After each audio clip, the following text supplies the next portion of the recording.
I don't want make me go solo. Drumsticks. Aye kan lo wa, kò pé méjì, jayé orí ẹ. Aye kan lo wa, kò pé méjì, jayé orí ẹ. Ó ṣiṣẹ́ jù, kò kí ń gbádùn, jọ̀wọ́, jayé orí ẹ. Ó ní London, ọ̀la Paris, brother, jayé orí ẹ. Ọmọ wẹ́wẹ́, ó bá gbàjẹ́, ọmọ, ayé mú kí ẹ. First thing, this is optional, but I'm gonna customize my frontal. You can do it before, you can do it after, but I prefer to do it before. And I'll leave all the products that I'm using in the info section down below. Oh, I or disable, don't be left out. On wafa, mamofo, sisi, fesa jaye. When you're buying a lace frontal, there are some companies that have the option of a dark lace, a medium lace, and a light lace or transparent lace. And the lace frontal I'm using is a dark lace, and unfortunately I cannot give you the details at the moment because I'm trying it out. I'll leave some companies in the info section down below that you guys can check out for frontals.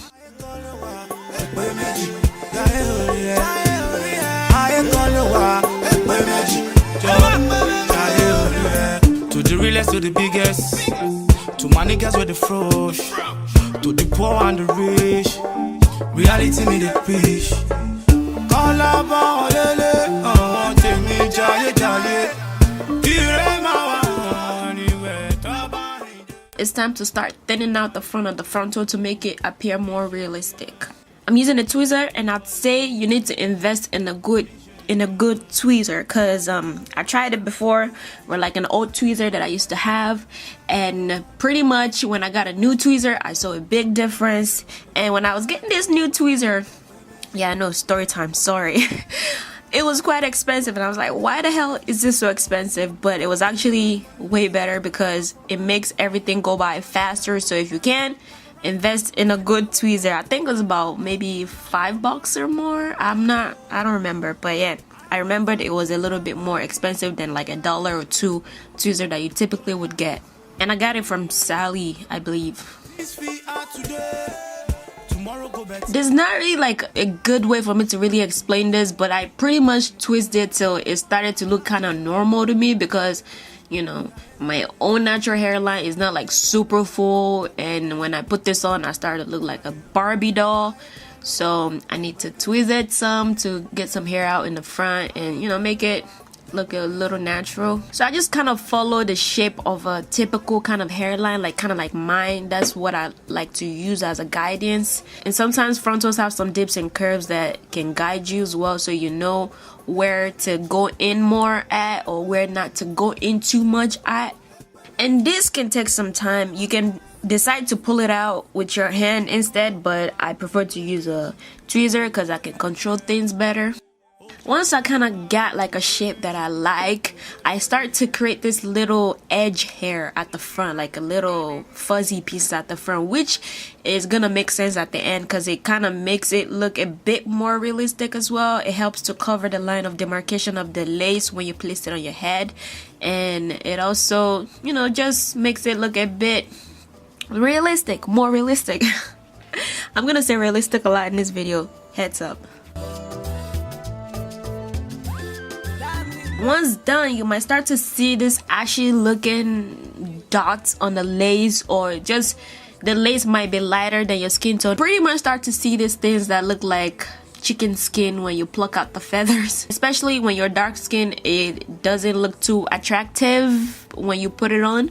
So what I'm gonna do now is tint the lace, and I'm using a semi-permanent hair color by Adore, and these things come in different colors. So if you're lighter than me or if you're darker than me, I'm mixing like about a tablespoon or two with hot water, and then I'm pretty much soaking the frontal in it for about 5 minutes, and then I rinse it off.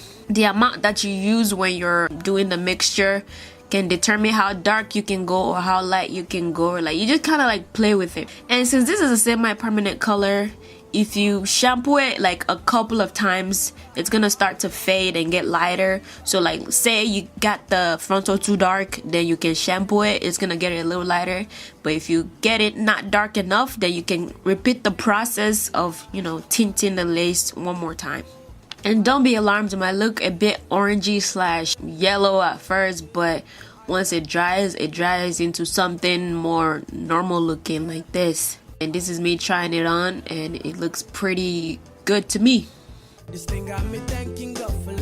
now we're gonna start making the wig, and I'm gonna leave all the instruments or whatever I use in the info section down below. There are two wig caps I like to use, a dome cap and an adjustable wig cap. And a dome cap is pretty much like a universal size, can fit heads from about maybe 21 inches to about 24 inches. It doesn't come with adjustable straps. Depending on the kind of wig I'm making, I might go with a dome cap, but I prefer to use an adjustable wig cap with my frontal wigs. This is not a specific brand, just type in adjustable wig cap when you're searching for it online.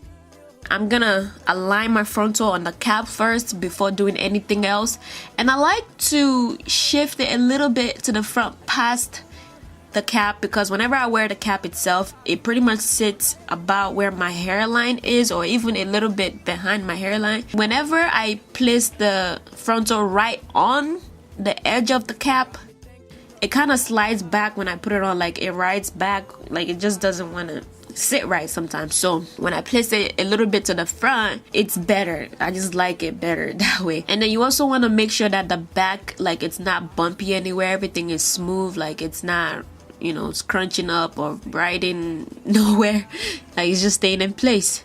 So yeah, then I sew that down. I can't explain.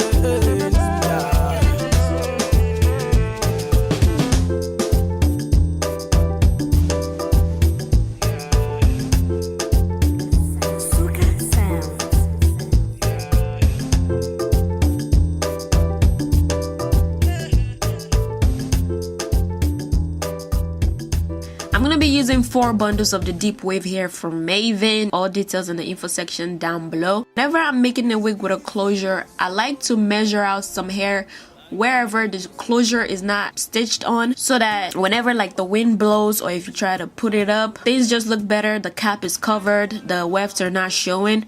So I measure out the hair first. Pretty much showing you this because I also like to do it with frontals, but I'm not going to be doing it with mine because it's really not needed. I'm not going to be putting my wig up. The wind is not going to be showing that part of the wig because the frontal pretty much covers from ear to ear, so you really are not going to be seeing anything. But I'm still going to show you guys just as an option. It's pretty optional. After I finish sewing the hair on the right side up of the cap, I flip it inside out to sew some wefts in it. Pretty much sew it down underneath, not on the band, but on the lace part right close to the band. I'm just showing how it looks once it's flipped up. You don't see the cap, you don't see the wefts, you don't see anything, you just see hair. So now I'm just gonna start stitching on the extension. So I start from the back and I just pretty much stitch back and forth, left to right, right to left till I make my way up. And yeah, that is it. It's pretty self-explanatory, explanatory. English is not my first language. So it's pretty much a self-explanatory. You sew it back and forth till you wake. What am I saying? I'm so sorry guys, it's been a minute. I made a video even a voiceover, so I'm feeling a little funny right at this point. But yeah, you keep sewing till you get to the top. And that's it. Yeah, just watch the video.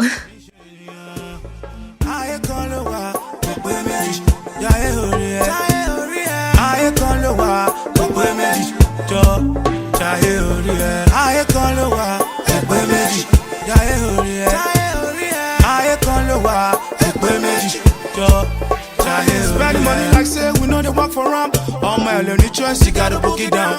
Paparazzi flashing anywhere where we at. Call on more killer for more. Only a road. I go faji Hawaii. Oh yeah, let's go. Oh yeah, let's go. Hey. This we are today. Tomorrow go better.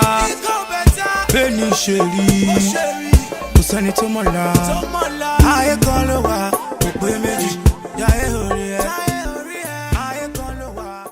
And oh, when I was talking about a closure and frontal, some people are really confused by that. A closure is pretty much a smaller version of a frontal. I'm working with a frontal in this video. A frontal goes from ear to ear. It's bigger. it covers more space. And a closure is usually like a 3x4 or 4x5 size, and it pretty much covers like a small area in the front. So yeah, that's what I was talking about. A closure or frontal.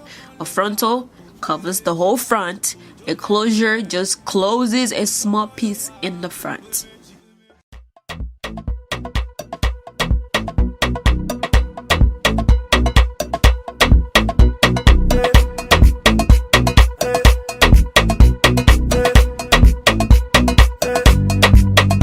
If I dance, she go dance. And if I move, she go move. Baby mama, if I dance, I like you like that. Mama, she go dance. I like you like that. And if I move, yeah, she go move. Shingoro, mata, tungoro, papa, tungoro, mama, tangoro, mata, tungoro, mata, tangoro, it's a mata, shingoro, for example, say I do my like this, somebody go like that. I do the hair like that, everybody go like this. What is it?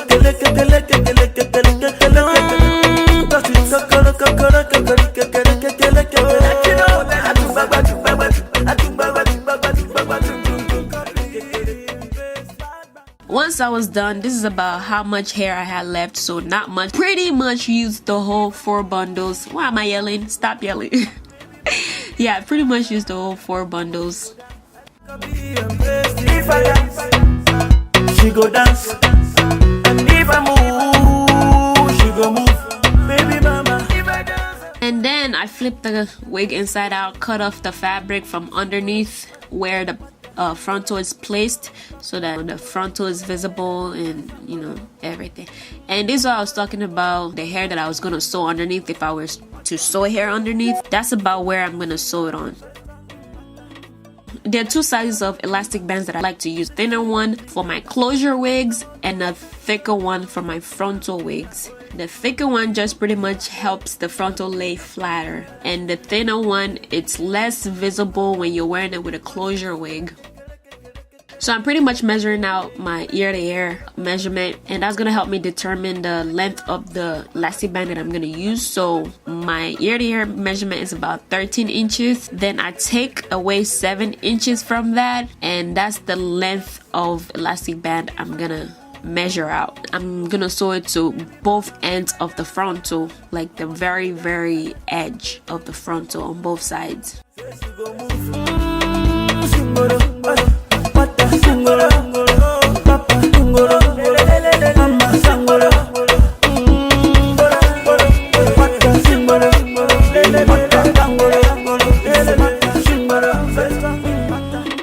That pretty much helps tack down the frontal, like makes it stay flat on your head.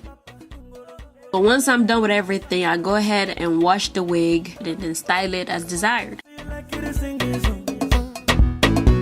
Baby, you like it to sing you song, so you can play the beat, so take it up, take it up, take it up, take it up. I'm a singing the song. Them go singing the song. Once everything was dry, the wig was too long for my liking, so I went ahead and started chopping off some bits because I had a different style envisioned in my mind. So I had to start cutting it up, shape it up to make it look like what I wanted to look like. Unfortunately, I had to cut off some. I was kind of sad, but I had to do it. I wasn't really feeling the long look. And then once I was done with that, I went ahead and cut off my lace, which is what I do at the very, very end when I'm sure of everything. Like, I like how everything looks. After that, just placed it on my head, and it's good if you have your hair braided down. Makes everything look a bit flat. I have a kind of like a normal forehead. I would like to think. Some people say like I have a big forehead, but yeah, whatever.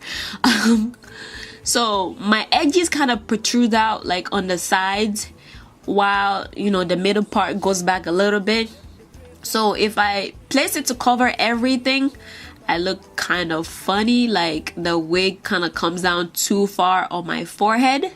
So I have to kind of place it back to sit on my hairline. Doing that makes a little bit of my edges peep out on the sides, and which is okay. It just kind of makes everything look a bit more natural. Tying the adjustable straps in the back to make things a bit more secure and tighter. And with that, I really don't need anything else to secure it. I can flip it up and down, side to side, whatever. It's not gonna fall off. So yeah, doing some more adjustments right there. And I'm just coming closer to show you guys, you know, the little fuzzy pieces in the front really helps a lot, because you're gonna see a line of demarcation if they're not there with the lace, because of course it's fake, it's not yours, it's not your real scalp. So it's kind of hard to camouflage things, but there are ways to go around it, hence the reason to create the little fuzzy pieces. And I'm just showing you guys my little edges that's showing on the side. It's not really much, but yeah, it's right there.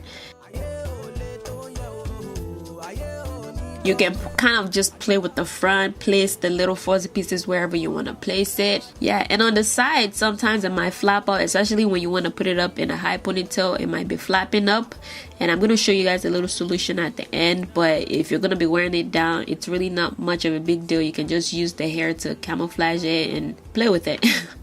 Since it's a frontal, you can part it anywhere across the front from ear to ear. And because the hair is more of a looser wave, it's not giving me the shape that I want. I'm still not, you know, feeling it fully. So I'm taking a pick comb to pick out the root, to, you know, comb out the root. Not combing out the curls, but, you know, comb out the root, lift it up to give it more volume, for it to flare. I want it to flare out a bit. I don't want it to just sit flat on my head. I want the hair in the front to be a bit more tamed, so I'm using this got to be glued hair gel. Disclaimer, this is not a glue. No glue. We're not using glue. This is not a glue. It's just a hair gel. It's just a very strong hair gel. Water makes it come off just like that. Like, you don't need anything else. Just put water on it and you lift it up. That's it. I got hip to this gel. You know, I was searching online how to make your lace frontal or lace wig stay down without glue, and some people were using this. So I was like, yo, I'm gonna try it out. This can have the potential to make your edges look white, like leave a white residue. So whenever you're using it, you wanna use some water in your hair first. You need very tiny, not too much, because if you use too much, you're gonna be looking like a big ball of white clouds, like on your head. Like, you don't want that. And this is what it's gonna look like if you don't put enough water. Like, it's just gonna look like you have white stuff in your head. So you can place it underneath the frontal, let it get a little tacky, then you place the lace down wherever it's lifting up, or you can just place it on your little fuzzy hairs and it kind of sips through the lace and it tacks down onto your head. So either way you do it, it works. Let it dry. You kind of have yourself a little baby hair there. And if you don't want the baby hair look, just use some water to position the hair wherever you want it. Let it dry and the hair is gonna stay how you want it. Yeah, that's the final look. Hopefully you guys found this video helpful. I'm gonna leave some helpful links in the info section down below. Previous videos you can refer to in terms of customizing a frontal, bleaching knots, making wigs, all that good stuff. Information on the hair is going to be in the info section down below. Thank you all so much for watching, and I'll talk to you all later.